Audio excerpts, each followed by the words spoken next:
আসসালামু আলাইকুম। আজকের এই ভিডিওতে আপনাদের সবাইকে স্বাগতম জানাচ্ছি। আজকের এই ভিডিওতে আমরা দেখব কিভাবে একটি পিএইচপি লারাভেল স্ক্রিপ্ট সি প্যানেলে আপলোড করতে হয়। আমাদের এই প্রক্রিয়াটা মোট 3টি ভাগে ভাগ করা যেতে পারে। নাম্বার 1, ফাইল ম্যানেজারে মূল ফাইলটি আপলোড করা। নাম্বার 2, ডাটাবেস ক্রিয়েট করা। And number 3, dot SQL file যথাযথভাবে আপলোড করা। তো আমরা শুরুতে নাম্বার 1 যেটা বলছিলাম যে ফাইল ম্যানেজারে ফাইলটা আপলোড করা, প্রথম যে সেকশন, সেই সেকশনটা করতে গেলে আমরা সবার আগে আমাদের সি প্যানেলে আসব। সি প্যানেলে এসে এখানে যে সার্চ বারটা আছে, এই সার্চ বারে আমরা লিখব ডোমেইন। ডোমেইন লিখলে আমাদের যেই ডোমেইনগুলো অপশন আছে সেই ডোমেইনগুলো এখানে শো করবে। এই সি প্যানেলে যে ডোমেইনগুলো কানেক্টেড আছে সেই ডোমেইনগুলো এখানে শো করবে। তো সেখানে আমরা ধরে নিই যে এই ডোমেইনটাতে আমরা আমাদের এই স্ক্রিপ্টটি রান করব। তাহলে আমরা দেখতে পাচ্ছি এখানে ডোমেইন আছে। ডোমেইনের এই যে এখানে ডকুমেন্ট রুট, এই ডকুমেন্ট রুট সোজাসুজি এই যে ঘর চিহ্ন আছে বা এই যে স্ল্যাশের পরে যে অংশটা আছে, এখানে যদি আমরা ক্লিক করি তাহলে খুব সহজে আমরা আমাদের ফাইল ম্যানেজার অংশে চলে আসব। তো এই হলো ফাইল ম্যানেজার। এখানে আসলে আমাদের এই ফাইলটি আপলোড করব। তো সেই ফাইলটি আপলোড করার সময় আমরা এখানে যেই আপলোড যে অপশনটা আছে সেই আপলোড অপশনে আমরা ক্লিক করব। এখানে দেখতে পাচ্ছি যে সিলেক্ট ফাইল, এখানে ব্রাউজিং একটা অপশন রয়েছে। এখানে আমরা সিলেক্ট ফাইলে যদি আমরা ক্লিক করি তাহলে আমাদের যেই কাঙ্ক্ষিত যেই স্ক্রিপ্ট, অর্থাৎ ধরে নেই আমরা ই কমার্স 1টা রান করব। তো ই কমার্স 1-এ কিন্তু আমাদের দুইটা ফাইল আছে, একটি হলো ই কমার্সের এসকিউএল ফাইল আর একটা হলো ই কমার্সের জিপ ফাইল, মানে মেইন যেই ফাইলটা এটা, আর এটার সাথে সাপোর্টিং ফাইলটা হলো এসকিউএল ফাইল, যেটা ডাটাবেস বলি, সেটা হলো এটা। তো শুরুতে আমরা যেই জিপ মেইন ফাইলটা আছে সেই মেইন ফাইলটা সিলেক্ট করব। সিলেক্ট করার পরে এই যে ওপেনে ক্লিক করব, করলে এই ফাইলটা এখানে কিন্তু আপলোড হওয়া শুরু করবে। এখানে আমরা দেখতে পাচ্ছি খুব কুইকলি সি প্যানেলে আমাদের এই মূল ফাইলটা কিন্তু আপলোড হচ্ছে। এখানে 100% হওয়ার পরে একটা সবুজ বাটন তৈরি হবে। এটা এই যে সবুজ বাটন তৈরি হয়েছে, সবুজ বাটন তৈরি হওয়ার আগ পর্যন্ত আমরা একটু অপেক্ষা করব। সবুজ বাটন তৈরি হওয়ার পরে এখন আমরা চলে যেতে পারবো এই যে গো ব্যাক টু হোম, এই যে এখানে আমরা চলে যেতে পারবো। তো চলে গেলে দেখব যে এখানে যেই জায়গাটা এই যে এই ফাইলটা আপলোড হয়েছে এটা আমরা দেখতে পাচ্ছি। তো আপলোড হওয়ার পরে খুব সিম্পলি এখানে আমরা সিঙ্গেল একটা ক্লিক করব। ক্লিক করার পরে ডান বাটন ক্লিক করব, করার পরে এখানে আমরা এই ফাইলটাকে এক্সট্রাক্ট করব। এক্সট্রাক্ট করলে এখানে যা আছে তাই থাকবে, কোনো চেঞ্জ করব না। এখানে এক্সট্রাক্ট ফাইল দিব, একটু সময় নেবে। এই সময়ের মধ্যে এই ফাইলটা জিপ ফাইল থেকে আনজিপ হয়ে যাবে। এখানে একটা পপ আপ আসছে, আমরা দেখতে পাচ্ছি এটি এক্সট্রাকশন রেজাল্টের পপ আপ। তো এগুলো আমাদের খুব একটা বেশি জরুরি না এত বেশি খেয়াল করা। এখানে ক্লোজটাতে ক্লিক করলেই হয়ে গেল। আসলে আমাদের ফাইল আপলোড করার যে প্রসেসের কথা বলছিলাম, এই ফাইল আপলোডের প্রসেসটা শেষ হলো। তো এখানে বলে রাখা ভালো যে এখানে যে জিপ ফাইলটা আমরা আপলোড করে এক্সট্রাক্ট করলাম, এই জিপ ফাইলটা চাইলে কিন্তু আমরা ডিলিট করে দিতে পারি। তো থাকলেও কোনো সমস্যা নাই, আমরা যদি থাকে তাহলে থাকুক, সমস্যা নাই। আচ্ছা, এবার আসি আমাদের দ্বিতীয় ধাপ। এটা আমাদের প্রথম ধাপ শেষ হলো।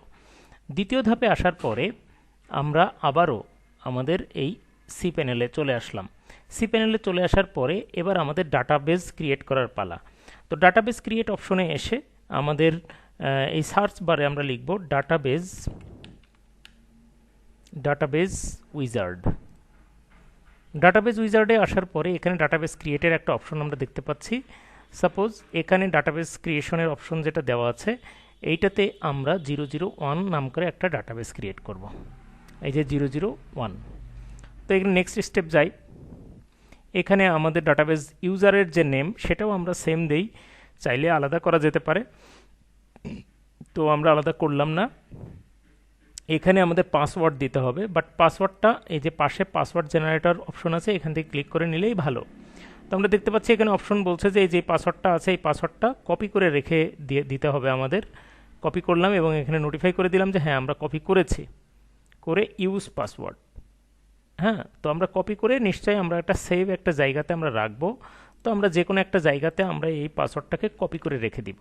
যে পাসওয়ার্ডটা এখানে যেই পাসওয়ার্ডটা দিলাম সেই পাসওয়ার্ডটা এখানে আমরা কপি করে রেখে দিয়েছি, জাস্ট যে কোনো এক জায়গায় কপি করে রাখলেই হবে।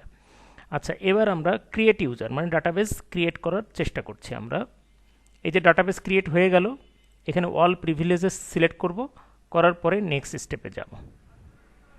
এই যে আমাদের ডাটাবেস একদম সাকসেসফুলি ক্রিয়েট হয়ে গেল। তাহলে সেক্ষেত্রে আমরা ডাটাবেস ক্রিয়েট করার পর আমরা তিনটা জিনিস পেলাম।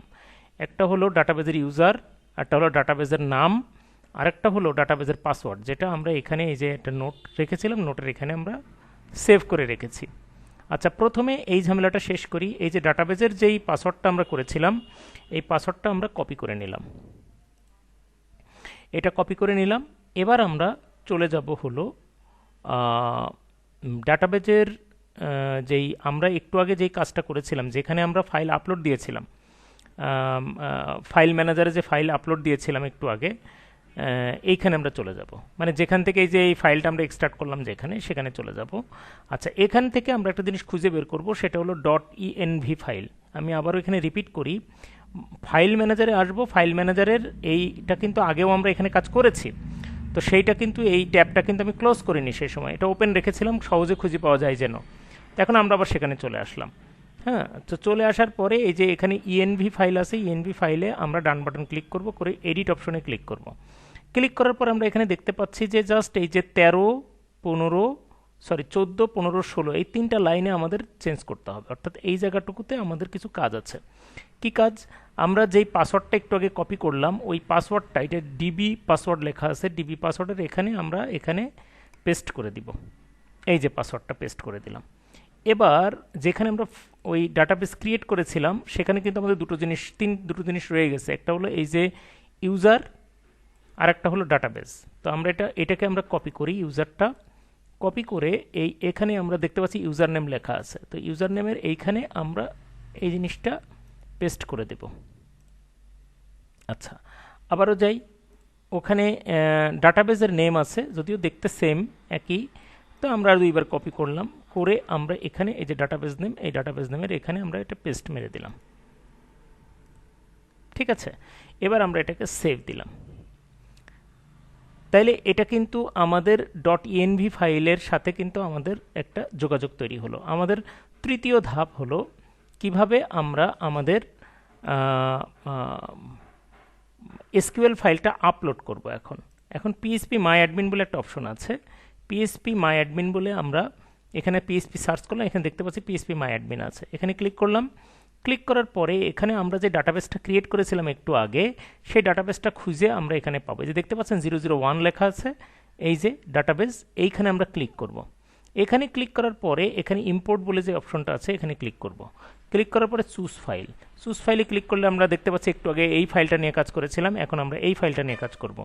এই দেখতে পাচ্ছি .sql.zip, এইরকম যেই ফরম্যাট অবশ্যই করতে হবে, যদি এই ফরম্যাট না থাকে তাহলে করে নিতে হবে। .sql.zip এটাকে আমরা সিলেক্ট করলাম, সিলেক্ট করার পরে ওপেনে দিলাম। ওপেন করার পরে নিচে আসলাম, নিচে আসার পরে ইম্পোর্ট। তাহলে আমরা দেখতে পাচ্ছি আমাদের ফাইলটা সাকসেসফুলি ইম্পোর্টেড হয়েছে। তার মানে আমাদের যেই তিনটা ধাপ ছিল, তিনটা ধাপ কিন্তু আমরা সাকসেসফুলি ডান করলাম। তো আমাদের স্মরণ করে নেওয়া দরকার যে আমরা যেই ডোমেইনটা নিয়ে কাজ করতেছিলাম, মনে আছে? প্রথম যেই ডোমেইনে আমরা আপলোড দিয়েছিলাম, সেই ডোমেইনে আমরা আবার চলে যাই, সার্চ করলাম। আমাদের কাজ কিন্তু শেষ, এখন আমরা চেক করছি। ডোমেইনে চলে আসলাম, ডোমেইনে চলে আসার পরে এখানে কিন্তু আমরা এই ডোমেইনটাতে কাজ করেছিলাম। এখন এখানে আমরা ক্লিক করে দেখি যে কাজ আসলে হয়েছে কিনা। আমরা দেখতে পাচ্ছি আমাদের এই ফাইলটা আপ হয়ে গেছে সুন্দরভাবে। এভাবে আমরা আমাদের ওয়েবসাইটটা সুন্দরভাবে কিন্তু আপ করব, নিখুঁতভাবে। ধন্যবাদ, আজকে এই পর্যন্ত। আল্লাহ হাফেজ।